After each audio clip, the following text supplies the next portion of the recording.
Our Sprinter van battery is completely dead. We've used the NOCO Genius Boost before, but our friend has an Ava Pow from Amazon and we're going to give that a try to get our battery up and working.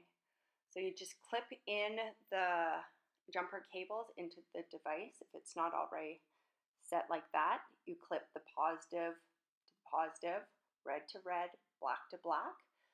The Sprinter van battery is actually underneath inside the vehicle, so it has a slightly different looking hookup compared to some other vehicles depending on what you need to boost. For this, just to make the cord stretch, we did have to flip it over. It was as far as possible. Once the clamps are on, all you have to do is start your vehicle, and if it starts, it worked. If it doesn't start, it doesn't work. And you can keep trying though with these boosts. Make sure no extra lights are on or anything that might be using the power. For us, yay, it did start.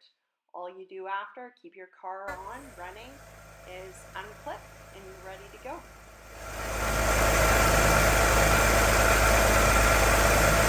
Well, very happy that started.